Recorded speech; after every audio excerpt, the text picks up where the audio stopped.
வயநாட்டில் வசித்து வந்த சேலத்தை சேர்ந்த குடும்பத்தினர் உயிர் தப்பியது குறித்து கண்ணீர் மல்க பேட்டியளித்துள்ளனர். அந்த காட்சியை காணலாம். எங்க வீடெல்லாம் போயிடுச்சு, ஒண்ணுமே இல்லை. ஆனா நாங்க தப்பிச்சிட்டோம். நாங்க இடிஞ்ச ராத்திரி 1 மணிக்கு 1:20 அப்ப என் அவன் வந்திருக்கான் தமிழ்நாட்டில். அவன் சேலத்தில் இருந்தான், அவன் வேலையில் இருக்கான். அவன் வந்து ஒரு ரூம்ல படுத்திருந்தான்.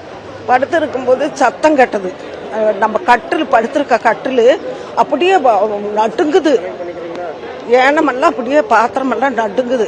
அப்போ என்ன பண்ணா, அம்மா என்னமோ ஒரு சத்தம் கேட்குது, அப்பாவும் நீங்களே எந்திரிங்க அப்படின்னா. நாங்கள் எழுந்திரிச்சு பார்க்கும்போது இது செவுறு இடிஞ்சு தண்ணி வருது வீட்டுக்குள்ளார.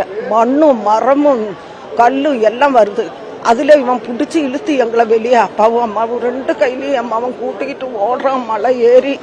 மலை ஏறி ஒரு மட்டம் இருக்குது. அந்த மட்டத்தில் போய் விடிய நனைஞ்சிக்கிட்டு நிற்கிறோம். நாங்கள் மலையில் கிட்டுன்னு நட்டுக்கிறோம். நாங்கள் அப்புறம் என்ன பண்ணாங்க, மவராசன் 2 பேர் ஆம்பளைங்க வந்து, அக்கா நீங்கள் இந்த வழியே வாங்க அப்படின்னு கூட்டிக்கிட்டு போகும்போது அவனுக்கும் தடம் தெரியல. கூட்டிக்கிட்டு போய் ஒரு வீட்டில் கொண்டு போய் விட்டாங்க. அங்கே நாங்கள் ஒரு 10 நிமிஷம் அங்கே இருக்கும்போது அப்புறம் வண்டி கொண்டு வந்து இங்கே கொண்டு வந்து விட்டாங்க பள்ளிக்கூடத்தில். சிக்கி இருக்கிறது தெரியலைங்க. நாங்கள் ராத்திரி இல்லை, இருட்டு, கரண்டும் இல்லை. நாங்கள் அங்கேருந்து தப்பிச்சு வந்ததை எப்படியோ நாங்கள் வந்து சேர்ந்தோம். சரியான இருட்டு, கரண்டும் இல்லை. கரண்டு கம்பியாக ரோட்டில் எல்லாம் உளுந்து கிடக்குது, மரமெல்லாம். ஆனால் கரண்ட் இல்லாதனால நாங்கள் தப்பிச்சிட்டோம்.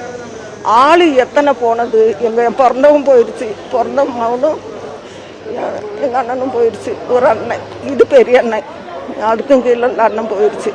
நாங்கள் ஒரு குடும்பம் சேலத்துக்காரங்க, சேலத்துலேருந்து வந்தது. என்ன நடந்தது தெரியாது. 3 மணிக்கு ஒரு பூமி குலுங்கி வந்துச்சு, மலை இடிஞ்சு வந்துருச்சு. எங்கள் 3 ஆங்களும் அண்ணன் தம்பிங்கிற 9 ஆள் போச்சு, ஒரு ஆள் தான் கிடச்சிருக்கு.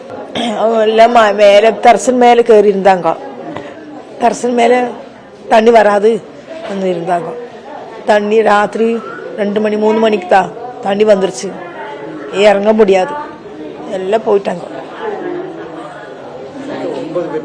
9 பேர். நாங்கள் மேலே, நான் மேலே, எங்கள் அம்மா மாத்திரம் மட்டும் எங்கிட்ட வந்துட்டா.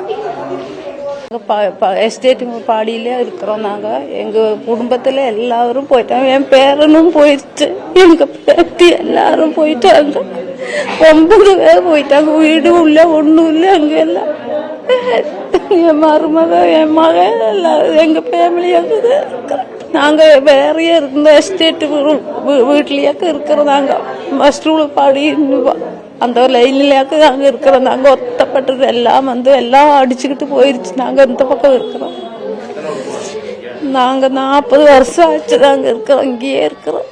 நாங்கள் சொந்த வீடெல்லாம் கட்டி வீடெல்லாம் போயிடுச்சு. நாங்கள் லைனில் இருக்கிறோம். எங்கள் 9 பேர் போனதில் ஒரு பொட்டை பிள்ளை மட்டும் தான் கிடச்சிது, அங்கே இருக்குது. பின்ன எல்லாரும் எங்கள் குடும்பம், ஃபேமிலி, ஃப்ரெண்டு எல்லாம் போயிட்டாங்க.